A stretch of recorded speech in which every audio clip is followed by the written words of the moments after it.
You had scalp micropigmentation in the past. Can you still have a hair transplant? Yes, you can. These two treatments not only do not exclude each other, they can complement each other. But there are a few things you need to know. For those who do not know, scalp micropigmentation involves application pigment shallowly under the epidermis. It creates the effect of tiny dots that mimic the appearance of very short hair on a shaved head. Visually, it looks like a density increase. There are no real hairs growing there, but the eye sees darker skin and the brain interprets it as hair.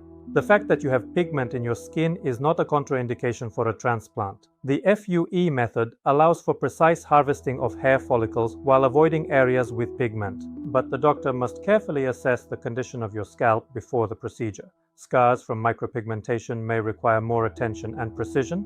And now an interesting thing. Micropigmentation and transplantation can together provide a better effect than either of these procedures separately. After the transplant, the hair needs a few months to fully grow. At first, it is short and sparse. Micropigmentation during this time creates the illusion of greater density. It visually complements what the transplanted hair has not yet provided. When the hair grows and reaches full density, micropigmentation continues to help by visually filling the spaces between the hairs. If you first do micropigmentation and then plan a transplant, it is worth waiting for the skin to fully heal. The doctor will assess whether the skin is ready. If, on the other hand, you do the transplant first, wait at least 6 months before micropigmentation. The hair must reach its length and density. And one more thing, the pigment fades over time. It may turn out that in a few years you will need a touch-up. This is normal. Micropigmentation and transplantation are not an either-or choice. They are tools that together provide a great effect if well planned. Thank you for today, and I invite you to the next micro lectures about hair. I encourage you to check out my series 101 Questions about Hair Transplants.